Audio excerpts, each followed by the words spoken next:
I'm Spencer Mazyck, and joining me now is lawyer turned SoulCycle instructor Ryan Steinman. SoulCycle is an exercise trend that has transformed stationary cycling into a whole new experience, and it has taken New York and Los Angeles by storm. Welcome, Ryan. Thank you for joining us today. Thanks for having me. So, Ryan, first, can you give us a little bit more details about SoulCycle? What makes it so special, and how is it different from taking a regular spinning class at your local gym? Sure. SoulCycle is a 45-minute rhythm-based indoor cycling class. It's set to candlelight, excellent music. There's a lot of motivational coaching. Yeah, I was going to say it's supposed to be inspirational, like providing benefits for the body, mind, and soul. That's right. Hence the title, hence the name there. Yeah. So that's part of how we were trained. There's a 9-week training program for instructors, and you go really in depth about motivational coaching, and it's actually something that I'm able to relate to my riders a little bit more as a former attorney, because a lot of riders are either attorneys or from the financial industry or whatnot. So I'm able to sort of narrow in on knowing exactly what they're going to face for the day and things like that. So when you say motivation, I want to back up for that to just a second. Is it more like encouragement, like, come on, I know you can do this? I mean, that's sort of generic. I try to be more specific and make the class a little bit more personal. So I'll say something like, you know, when you're sitting across from your client today, what do you want that client to say to you? If you want them to say yes, you know, push a little bit harder, reach down, add a little bit more resistance on your bike. So I try to make it a little bit more specific than just saying, come on, let's go. I try to get them to think specifically about the person who's going to be sitting across from them in the boardroom or something like that, you know, just to... So it really is sort of like life coaching in a way. Yeah, well, absolutely. It's taken off here in New York City. I've seen new studios open in the last year or so. And did you begin writing or taking classes when you were at O'Melveny? Yes, I started taking classes about two and a half years ago. And I went to SoulCycle, the same reason a lot of people do now, just to relieve stress. It was a quick way to get my cardio in for the week. I could have that 45 minutes just to myself. And more importantly, it was 45 minutes that I was able to put my BlackBerry aside, put that iPhone aside. Right. No partners could be emailing me for research, you know, and I could just, you know, close my eyes and listen to myself. So that's really the escape. That's really the draw that drew me into SoulCycle. Well, and I mentioned O'Melveny, and you mentioned partners contacting you, but how long were you there at the firm, and what type of law did you practice? Sure. I was there just over 3 years, going on 4 years. I was practicing mostly securities litigation. My background is actually in music and art, and so when I originally went to O'Melveny, I had planned on practicing intellectual property law, and I think that was sort of the first event in my life where it sort of led me on this path to SoulCycle, because I started to realize that I wasn't as fulfilled at work as I had hoped I would be. What actually happened was, you know, when you join a large law firm, you're a summer associate, and then you go back for your 3rd year of law school. Well, during that 3rd year of law school, the intellectual property practice at O'Melveny defected to another competing law firm. So the people that hired me, the people that I was excited to work with at O'Melveny, were no longer at O'Melveny when I started, after I passed the bar and started there. And were you able to, I mean, obviously you weren't able to transfer and go with them wherever they went. Was that an option? No, it wasn't an option. I mean, this was in 2008, 2009, so I think a lot of people were being laid off, and so I didn't feel as comfortable reaching out and saying, hey, don't forget about this summer associate, take me with you, because, you know, it was a difficult time for a lot of lawyers.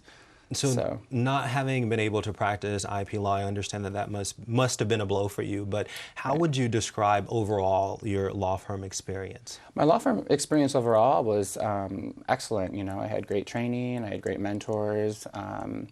You know, as it is at any large law firm, the hours were pretty insane.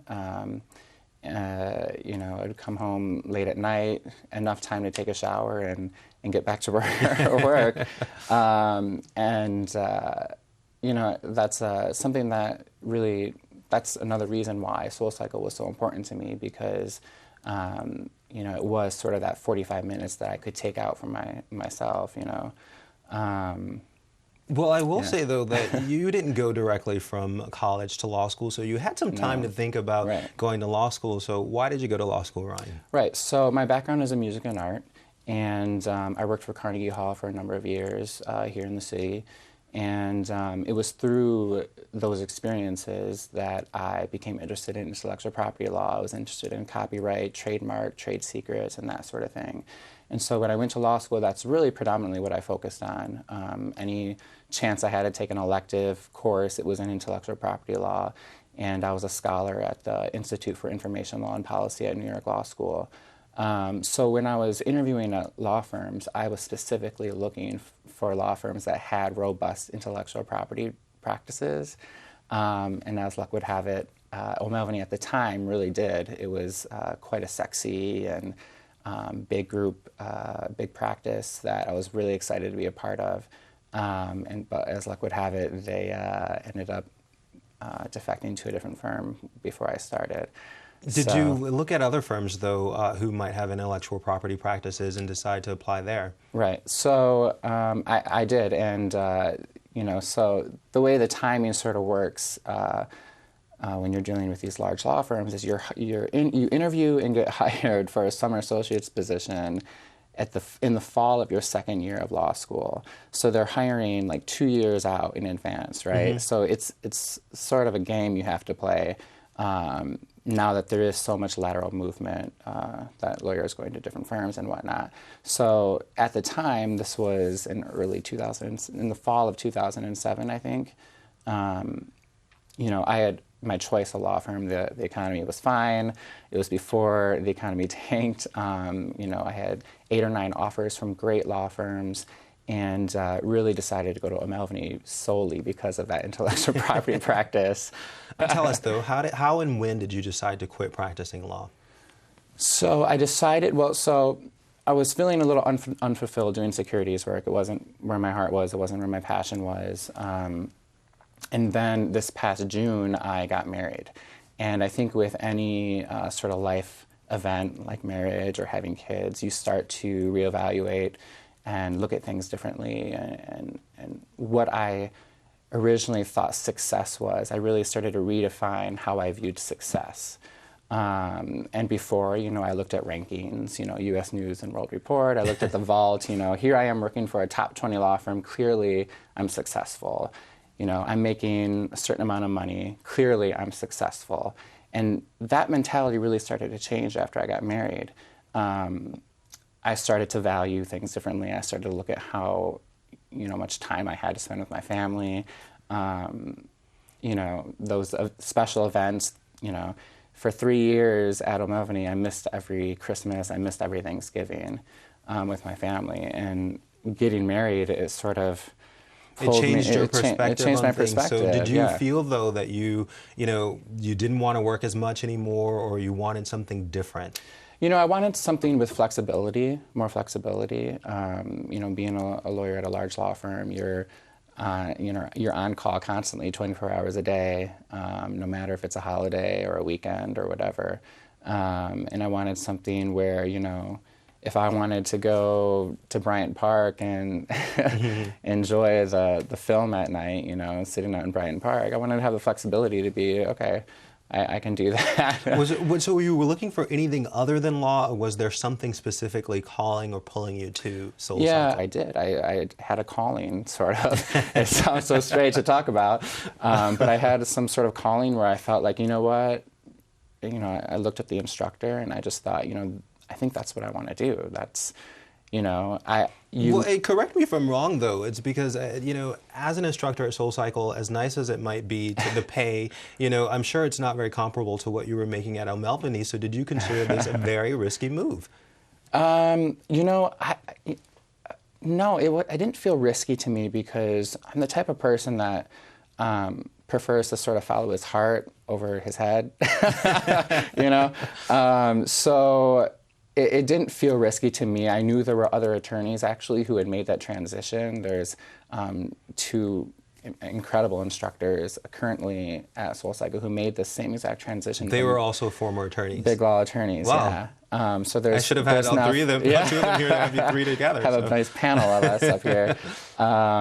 Yeah, so I knew it could be done, and you know, they have families and they are able to balance things just fine, and I knew I had that support network if I needed to talk things out with someone.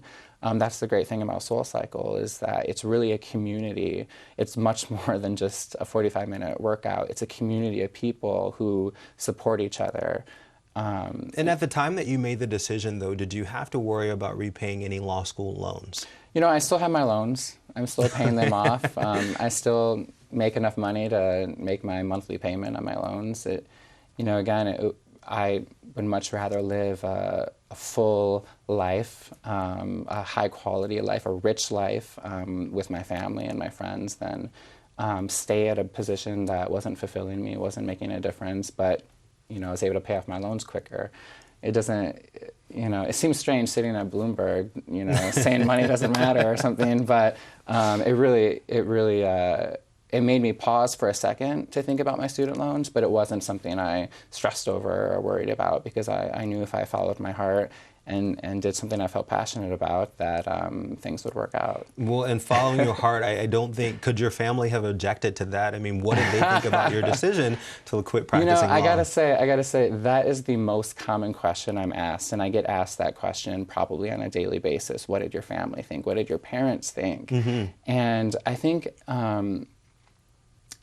that just says a lot about us as Americans. We make so many decisions, important decisions, life decisions, caring so much about what other people think. You know, what is my family going to think? What is society going to think? And again, it wasn't until I was in a SoulCycle class where I closed my eyes and I was able to just not listen to that, block out what, it doesn't matter what my family thinks. It doesn't matter what society thinks.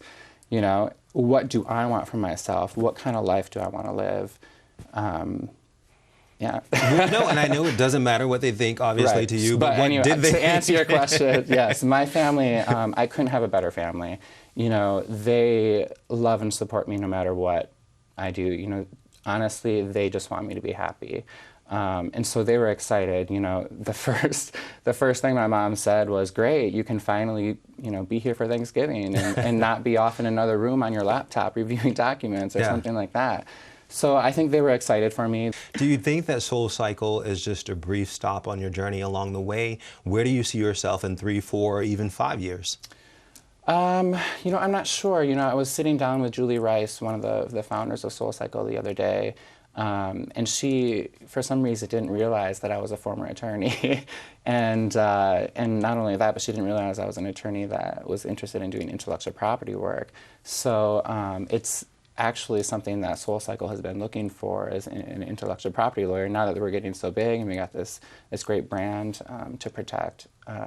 So, you know, if I go back to law, I think it would be with SoulCycle, staying within the company. That was exactly my next question, is there a chance that you would actually practice again some point in the future? Yeah. And it sounds like you're saying maybe that there is. Yeah, I mean, I hope so. I hope that I'll be able to continue teaching, keep my teaching schedule at SoulCycle, but also contribute to SoulCycle on a whole another level, a legal level, I guess. So then no regrets then in going to law school? Absolutely not.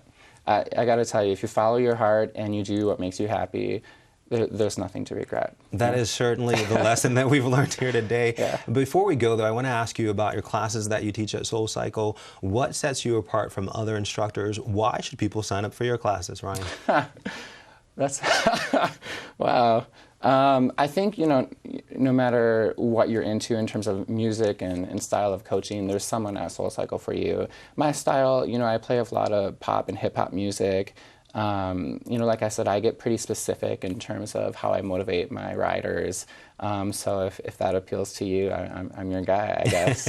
And how can people sign up if that appeals to them? Sure, you go to soul-cycle.com and you can book your bike right online, and you can find me at the East Side Studios, or actually I'm teaching in Greenwich, Connecticut as well. All right, well, great. Thanks so much, Ryan, for being here. Thanks for having me. Talk to us about your journey, and good luck with everything. Thank you very much. For more information on this or other topics, subscribe to BloombergLaw.com. You can follow us on Facebook and Twitter. Thank you for joining us. Bye, everybody.